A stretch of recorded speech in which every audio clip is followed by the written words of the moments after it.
13 അധ്യായം 1 മുതലുള്ള വാക്യങ്ങൾ.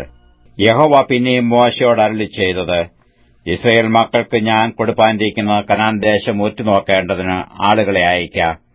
അതത് ഗോത്രത്തിൽ നിന്നു ഓരോ ആളെ അയക്കണം. അവരെല്ലാവരും പ്രഭുക്കന്മാരായിരിക്കണം. അങ്ങനെ മോശ യഹോവയുടെ കൽപ്പനപ്രകാരം പാരാൻ മരുഭൂമിയിൽ നിന്നു അവരെ അയച്ചു. ആ പുരുഷന്മാരൊക്കെയും ഇസ്രായേൽ മക്കളിൽ തലവന്മാരായിരുന്നു.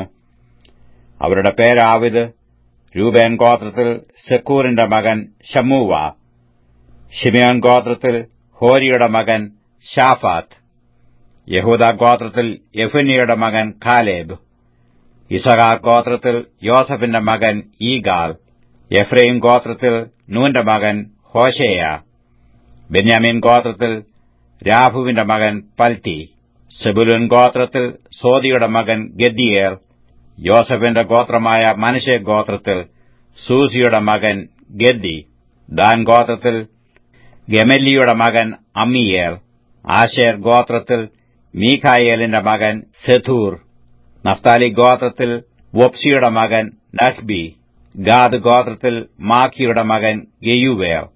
ദേശം ഒറ്റുനോക്കുവാൻ മോശെ അയച്ച പുരുഷന്മാരുടെ പേർ ഇവ തന്നെ. എന്നാൽ മോശ നൂന്റെ മകനായ ഹോശേയയ്ക്കു യോശുവ എന്നു പേരിട്ടു.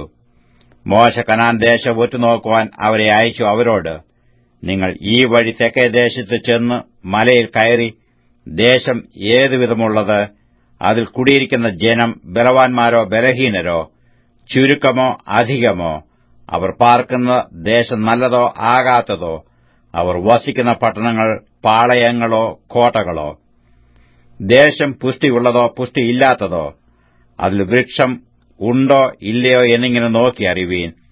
നിങ്ങൾ ധൈര്യപ്പെട്ടു ദേശത്തിലെ ഫലങ്ങളും കൊണ്ടുവരുവീൻ എന്ന് പറഞ്ഞു. അത് മുന്തിരിങ്ങ പഴുത്തു തുടങ്ങുന്ന കാലമായിരുന്നു. അങ്ങനെ അവർ കയറിപ്പോയി സീൻ മരുഭൂമി മുതൽ ഹാമാത്തിന് പോകുന്ന വഴിയായി രഹോബ് വരെ ദേശത്തെ ശോധന ചെയ്തു. അവർ തെക്കേ ദേശത്ത് കൂടി ചെന്ന് ഹെബ്രോനിലെത്തി. അവിടെ അനാക്കിന്റെ പുത്രന്മാരായ അഹീമാനും ശേഷായിയും തൽമായിയും ഉണ്ടായിരുന്നു. ഹെബ്രോൻ മിസ്രയീമിലെ സോവാരിനു 7 സംവത്സരം മുമ്പേ പണിതതായിരുന്നു. അവർ എസ്കോൽ താഴ്വരയോളം ചെന്നു. അവിടെ നിന്നു ഒരു മുന്തിരിവള്ളി കുലയോടെ പറിച്ചെടുത്തു. ഒരു തണ്ടിന്മേൽ കെട്ടി 2 പേർ കൂടി ചുമന്നു. അവർ മാതളപ്പഴവും അത്തിപ്പഴവും കൂടെ കൊണ്ടുപോന്നു. ഇസ്രായേൽ മക്കൾ അവിടെ നിന്ന് മുറിച്ചെടുത്ത മുന്തിരിക്കുല നിമിത്തം ആ സ്ഥലത്തിനു എസ്കോൽ താഴ്വര എന്നു പേരായി. അവർ 40 ദിവസം കൊണ്ട് ദേശം ഒറ്റുനോക്കിക്കഴിഞ്ഞ് മടങ്ങിവന്നു. അവർ യാത്ര ചെയ്ത് പാറാൻ മരുഭൂമിയിലെ കാദേശ് മോശയുടെയും അഹരോന്റെയും ഇസ്രായേൽ മക്കളുടെ സർവ്വസഭയുടെയും അടുക്കൽ വന്നു. അവരോടും സർവ്വസഭയോടും വർത്തമാനം അറിയിച്ചു. ദേശത്തിലെ ഫലങ്ങളും അവരെ കാണിച്ചു. അവർ അവനോട് വിവരിച്ചു പറഞ്ഞു തന്നാൽ, നീ ഞങ്ങളെ അയച്ച ദേശത്തേക്ക് ഞങ്ങൾ പോയി. അത് പാലും തേനും ഒഴുകുന്ന ദേശം തന്നെ. അതിലെ ഫലങ്ങളിതാ. എങ്കിലും ദേശത്ത് പാർക്കുന്ന ജനങ്ങൾ ബലവാന്മാരും പട്ടണങ്ങൾ ഏറ്റവും ഉറപ്പും വലിപ്പവും ഉള്ളവയുമാകുന്നു. ഞങ്ങൾ അനാക്കിന്റെ പുത്രന്മാരെയും അവിടെ കണ്ടു. അമാലേക്യർ തെക്കേ ദേശത്ത് പാർക്കുന്നു. ഹിത്യരും യെബൂസ്യരും അമോര്യരും പർവ്വതങ്ങളിൽ പാർക്കുന്നു.